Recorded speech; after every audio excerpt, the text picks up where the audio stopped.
Cajun capital of the world. I'm the average Lafayette, Louisiana kid. See, I'm back on my...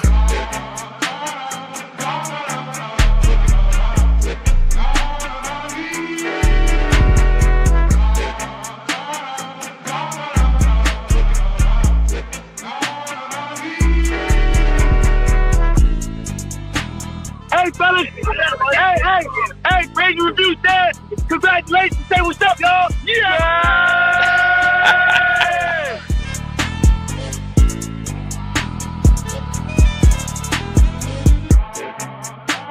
People that have courage don't have no extra gene. There's no difference in you. The difference is, are you going to sit down when it's time to stand up?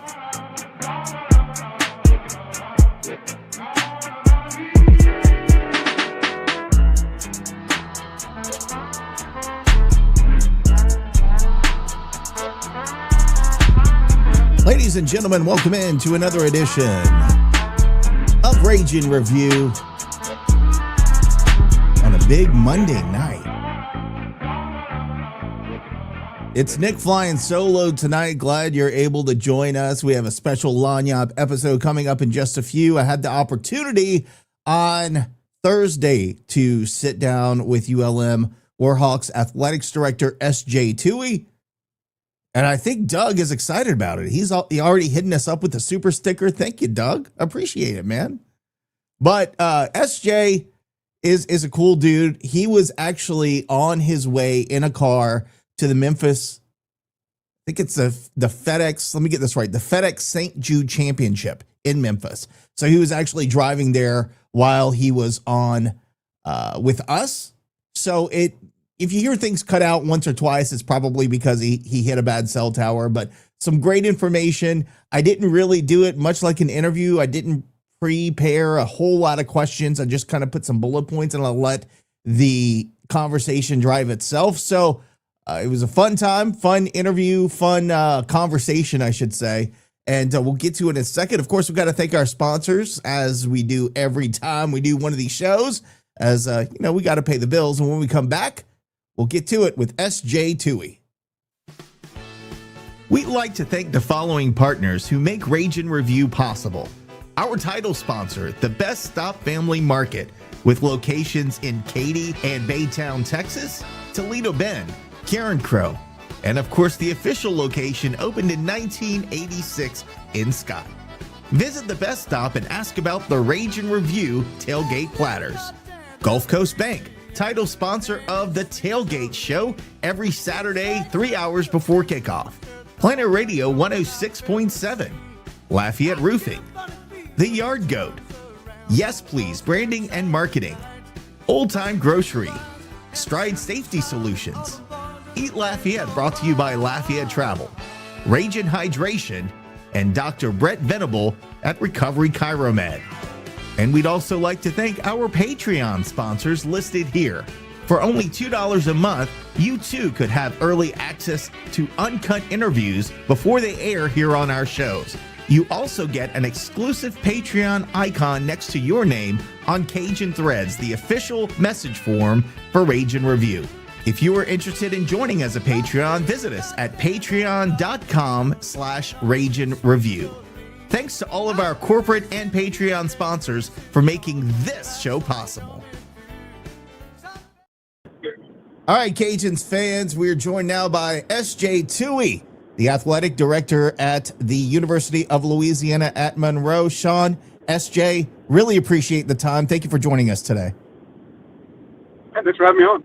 I want to just kind of start from the beginning because it seems like it's been a whirlwind for you. You've only been at ULM for a whole 4 months, and you're already making coaching hires, and we'll get into that. But first, I want to ask you, how is Monroe treating you? Man, it's been great. I'm pretty easy to please anywhere. I've always joked I've moved around the golf course time. As long as there's like a golf course, a church, a decent local bar, then I'm pretty content. And thankfully, we got all three of those things in abundance. And we got good people over there, man. It's been a great first couple months. I need to get out of my office and more into Monroe to probably really answer that question, but I'm trying. Yeah, I think my brother enjoys going up there for road trips because they have a couple of good courses out there in Monroe. So definitely hear you there. We had the opportunity to speak with Ryan Ivey over at Louisiana Tech. He mentioned that athletic directors around the state are really engaged, and I know he leads kind of a call or meeting with all the other athletic directors. Has that kind of relationship that they all have in Louisiana helped you through your first job as an athletic director? Yeah, I think so. I mean, you know, outside of LSU, obviously, who operates in a different world, a lot of us are facing the same problems. And, you know, again, we're all competing each other, and, you know, we want to beat each other all the time and stuff. But to some extent, we also want to, you know, keep our lights on and keep kids happy. And, you know, I'm new to that group. I know some great stuff's come out of it as it pertains to the gambling tax. And there's I think, stuff, you know, moving forward in other directions, too. And they're all, again, we have really good people in our state. I mean, we were talking to Nickel State, down at the Capitol, one of his meetings a couple weeks ago, and, you know, really went like a Louisiana basketball NTE where we can all kind of, you know, move the site around and you know, get 2 or 3 what would be, you know, considered home games or neutral site games out of it, just to help us travel and get some good games and stuff like that's meaningful to all of us that, you know, we still want to compete, but we got to figure out how to all move forward. Well, I'm glad you mentioned the common issues because, you know, we're both in the Louisiana system, as is Louisiana Tech. We know that there are budgetary issues on the academic side. Of course, that translates down to athletics. I've always been a very staunch supporter of ULM when it comes to other people saying, well, they just need to drop down. They need to not play Division I, all this stuff. And I don't believe that is the case. I think ULM should always have a home in the Sun Belt as a founding member. But we also have the same problems budgetary wise in athletics because you have to go out there and raise money.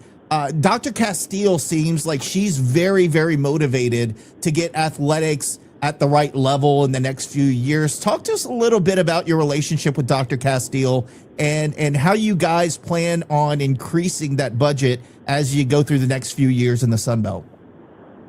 Yeah, that's a question. First off, I mean, you know, Carrie Castile is the reason I took this job. You know, she's not the reason I interviewed for it or maybe wanted to be the AD here, but, you know, I don't know that I would have taken it if she wasn't the president. You sit in a room with her and, you know, she lays out a vision and I think people throw out that term like, you know, transformational leaders or transformative leaders a lot these days, kind of cliche, but I think there's very few real ones that can do that.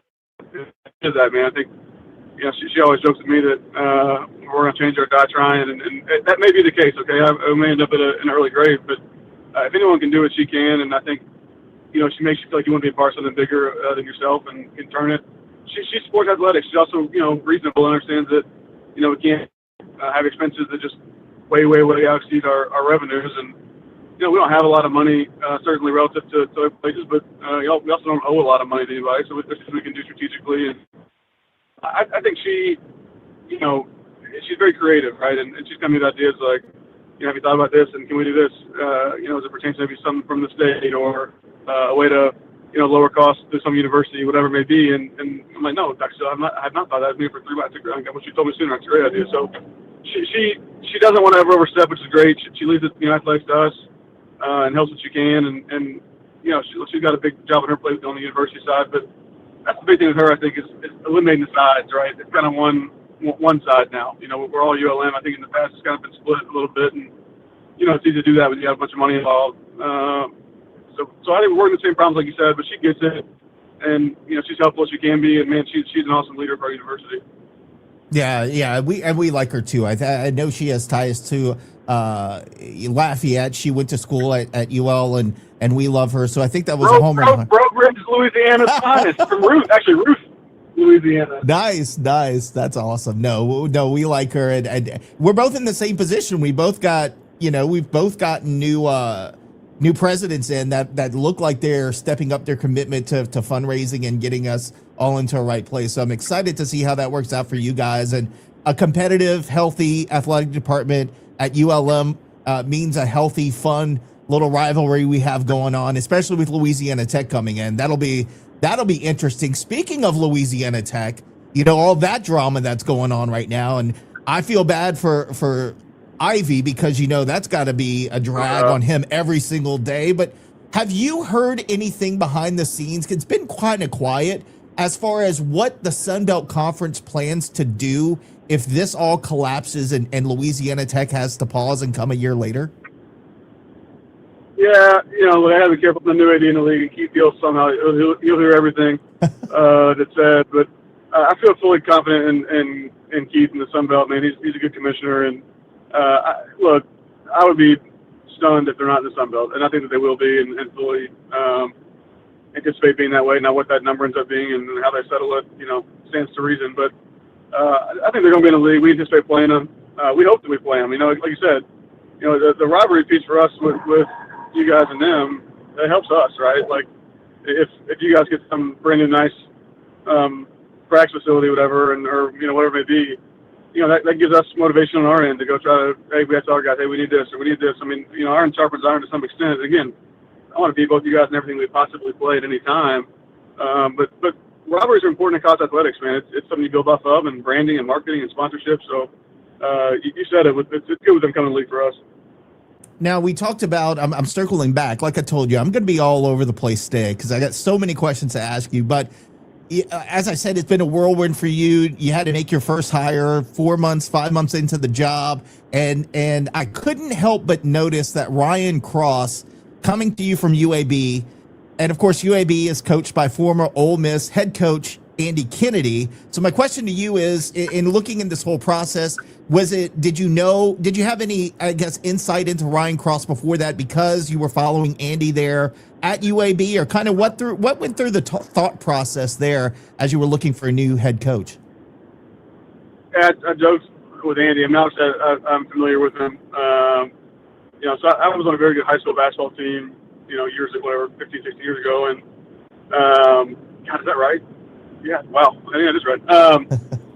And we had a couple top, nationally, we had a number 2 player in the country on our team, and several guys that were at that level. It was almost to be, so he came to practice a lot. And, he didn't recruit me. Okay, so I didn't go to Ole Miss, despite contrary to many's belief. I worked at Arkansas, for a couple of years. That's year against Ole Miss. Hope they lost and everything they possibly played, because that was one of our rivals. So and maybe don't have the Ole Miss bias lens that many would associate with.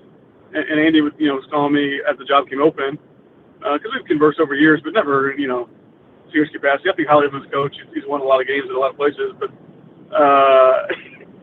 finally, he got hired across. I said, Andy, I don't like you. My dream was to play at Ole Miss as a kid, and you didn't recruit me. You weren't even nice during the recruiting process. You came to practice and talked to other kids and then left. So you telling me to hire him doesn't help his case. And he was laughing because I was about half joking with him, but no, I mean, I follow college basketball. I'm a basketball nerd. I think like a lot of 80s probably, are that played that sport or just, love college basketball. So I'm familiar with UAB. I love to deal with defense. I like Andy.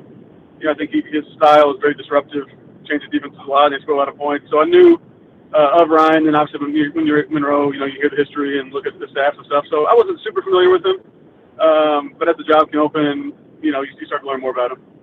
And I think you got a little revenge on him. He didn't recruit you, so you recruited his coach, man.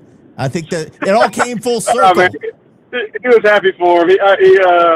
I was a little concerned with how much he wanted. I'm like, Andy, are you trying to get rid of him? Or you really going to try to? No, man, that's my guy. He's the head coach. So I think he was happy for him. That's awesome. Now we're gonna get into baseball. I'll circle back to basketball later, but before we get into this year's team, which is playing at a pretty good level this year, I want to ask you. Back in 2014, the Cajuns hosted Ole Miss in a super regional where we were the #1 team in the country, and you guys came out and unseated us by beating us 2-1. Were you at that game? Were you watching that game? I know you were in your college years around that time, and I think you went to Ole Miss, right? No, that's what I'm saying. I didn't go. Everyone thinks I'm an Ole Miss guy. I got 3 degrees, and not one of them from Ole Miss. You're right. Right. So no, you didn't go to that game.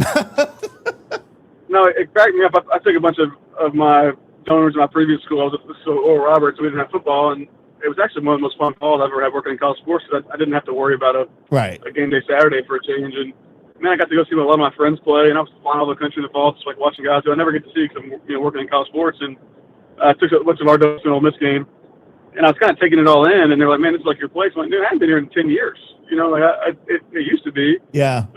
So I'm not. I remember that series, and I grew up going to Ole Miss baseball games, but I've been the last 15 years. I've been to outside them playing Arkansas or them playing teams that I worked in, 4 or 5 Ole Miss games. People just don't understand that, man. Like, you can be from somewhere, but if you go to a school, that's your school, I get on people that cheer for the school across the basin here in South Louisiana that went to UL but cheer for them. They don't understand why I'm like, you're wrong for that. They don't get it. So I don't know, man. It's just loyalty to schools that you attended. That's just my whole thing. Let's talk. I would agree. Yeah. I would agree. Let's talk a little but bit. I'm okay with being somebody's second favorite team. If there's like Alex fans in Monroe, it cracks me up. Like, I'm like, hey, that's okay. You can like them the most. It's like, come to our games. You're in town. I'm okay with being your second favorite. Just don't pretend. Don't pretend with me. That's what I'm saying. I agree with you there. Let's talk about the current baseball team. Look, we were talking about good hires. You guys have Brian Vincent. I think he's going to kill it in the Sun Belt, and we'll get to football later. But Ford Pemberton's really doing a good job. You guys are 11-5 at home this season. I think you let a couple of road games slip away, but when you look at from last year to this year and the fact that they're leading the Sun Belt right now in runs scored, hits, doubles, 4th in home runs in the Sun Belt Conference, is that your guys' identity in baseball this year? Is you're going to hit with power, or just tell me a little bit about what you've seen out of this baseball team this season, I guess. I always tell our donors that are big sports gamblers, I'm like, I hope everyone just takes the over every game with us because we got a chance to score a lot of runs. Yeah. I think we're just so young on the mound. I mean, I think you actually have some really good young guys that are feeling their way out through the season, and they have good outings and bad ones as they're learning stuff. I think if he retains them, they'll probably end up being really good down the line. But man, they're just so young, and he lost a lot of guys when he took the job coming in late. I mean, the roster was just decimated. So I think he's done a good job with what he can, losing 3 or 4 of the top producers that he had or that they had last season. Ford's a really good coach, and he's young and relates to the guys, but somehow, balances professionalism very well. And I think he's going to be a good coach here. This year, you never want to say anything it's a freebie, but I don't think there were super high expectations. And the fact that they can hit the way they can, and look, hits come in streaks. Obviously, you're going to have games where they don't, but it gives them a chance, at least in the game. Because, I mean, you get 3 or 4 runs on somebody, no matter how bad you pitch early, which, again, we've had good outings, certainly, but you got a chance to be in a ball game. So, look, if they don't hit the ball, it's going to be hard, obviously, for anyone to win, but we're more so relying on it. But again, it makes it fun to watch because every time you go to the ballpark, it's like, okay, well, we can score 10, so you never know. I think they got a chance. Again, Sun Belt's really good. I mean, obviously in baseball, so we'll see in the next couple of weeks, they can sink or swim. But they play really hard. I mean, they're fun to watch because they play hard. They try to get extra bases. They run through everything. They're running out. I mean, it's a team that plays incredibly hard. And they're fun to watch. So for my end, as an AD, it's all you want is, him to stabilize the program and then be competitive as you can. And like I said, man, be good for the fans to come watch them. And that's what I was going to say. Your attendance is also up this year, so that's also good to see. And I know you weren't. We've had good weather. We've been lucky. We've had some nice nights out there. Well, I was going to say you kind of walked into it at the right time because they've done so many improvements at the ballpark as well. So everything there is kind of falling into place for you guys, and it's good to see. I know you're on the road driving right now. No chance that you're heading down to Lafayette for the games this weekend, right? I wish. I'm heading to Memphis, Tennessee. I'm home. I usually don't, unless somebody gets married or dies, I usually avoid Memphis, even though I'm from here. But we have a golfer on our team who's a freshman in Dakota, who was a St. Jude kid and had beat cancer. And the golf team had a chance to go play a tournament up here. So they're going to do a deal for him at St. Jude and give the team a tour and stuff. And he's going to meet a bunch of the kids. So President Castile's flying in tomorrow. I'm going to drive tonight because there's a Neighbor Gotti comedy show. I love Neighbor Gotti. So I'm going to go to that with my sister and then pick up Dr. Castile in the morning at the airport, go to St. Jude and watch some golf and get back on the road. That's a pretty cool reason not to come, but we do we look for you at some point to come down to Lafayette. We will definitely feed you and treat you well. My first day on the job, I was in Lafayette. I flew straight from Florida to Lafayette for that football game. That was the first day I was hired. Oh, well, that's kind of a quick in and out. That is cool. I will be watching the softball team so we can play you guys. I had lunch. I landed Lafayette. I mean, I ain't never been to Lafayette before that day. I just got the job the night before, and I flew over there and landed and went straight to lunch. And you would know the place. I think is it grocery something? Yeah, Old Time Grocery. You got a po' boy. Look, man, that was a really good po' boy over there. Hey, that's just the start of how we do it down here in South Louisiana, man. I'm just saying, if we got a leg up on North Louisiana in something, it's definitely in that department because Because you don't we call it the Lafayette 15. That's how much weight you gain in the first couple of weeks that you live there. Talking back, I'm going back to basketball again. We're talking about the coaching hire and how he comes to you from UAB. Coach Cross he looks like he's a pretty good hire who. A lot like Coach Q here at Louisiana, where he comes as an associate head coach from a good program at Houston. Same thing with him at UAB. Talk to us a little bit about what stood out during the process to make you confident he was a guy to lead this program forward. Yeah, that's a good question. A lot of the mid-major assistants, or I say mid-major, I mean, kind of that right level below the biggest ones, right? I mean, Houston obviously not in that category anymore, but UAB's, as close as you get to being a high-profile team without, they're the tweener. And a lot of those guys don't have that head coaching experience. So one, it was great that he'd been a JUCO head coach, because I think until you've sat in that seat, it's a small gap between the head coach and assistant coach seat, but it's a wide one, more than you think. So I think that piece was big. He embraces the portal a lot, and they've done a really good job at UAB in flipping rosters quick. But also they retain, kind of 3 or 4 key guys. They may lose their best player or whatever, like they did the Oxford Lindenberg to Michigan. But they retain those 3 or 4 or 5 that can help them win, and they build around them. So I like that piece of it. I mean, he embraced the portal, but also has a good relationship with a lot of those guys that can keep them there. To me, we're not going to out Arkansas State or out James Madison. We're not going to outspin those guys. So in our league, you got to win in different ways. So the defensive piece of that a lot, because I think in our league, it's very, very athletic, and sometimes if the guys were that athletic and could shoot, they wouldn't probably be in our league. So I like the mixing up in zone a lot. I like changing defense a lot. It's a very transient league, so when you kind of confuse teams that have been playing together for very long and throw a lot at them, you can win some games. I like it scores a lot of points. Defense wins championships, but offense wins games, and we got to start winning games. So I think the scoring points is big, and how he scores them. I like how teams score on him, he slows it down and gets a good shot, but if we turn over, get a missed shot, he pushes the ball real quick. And so that piece stood out. And honestly, he really, wanting a job is not a reason to hire somebody, but he was desperate for it, and he really was. And to win here, you got that level of passion, I think. So that the combination of those things helps. And, him being tied to the community, again, you don't want to hire someone because of that, but also from a revenue and fundraising standpoint, I think he'll put us in a good position because he has the relationships he already has as opposed to having to rebuild them. But if you want a good coach, then that wouldn't be enough, right? I'd rather have less money and a great coach that can build it over time than I would a guy with a quick fix. And that was a concern. Initially, it's okay, this guy is going to be a 1 year bring in players guy and then get out. But I don't think he's that guy. I think he has proven over time that he can do it. And, I'm happy to have the opportunity for him. He's been in this thing long enough, man. I've been through so much that I think he's ready for a head coaching opportunity. And I'm excited to see how he's got to get more into developing players as people. And that's what he was, passionate about. Like, man, I never had a chance to do it as a head coach, with D1. Like, I've been with the assistant, like, I have these ideas. And so I'm excited to get the opportunity. Yeah, and navigating NIL was a little bit different than navigating budgetary things. So I think that's why teams like ours have a little bit, I'm not going to say a little bit of an edge because we don't have the millions of dollars. We don't have the $15 million that they're giving the guy down the street to make strong-ass offers to like he did illegally years ago. But at the same time, you do have the advantage where it's not like a budget thing where you have to rely on the state to give you money for a budget. You're able to go out there and get specific donors to donate towards these rosters. So in that way, do you think it kind of helps you build that roster going into next year? I think so. And even more so than that, I don't micromanage our coaches like revenue game or buy games. Obviously there's budget numbers we got to hit, but I'm not making them, play X past that. And I think, talking to our previous group, we were talking to Ryan during the interview process.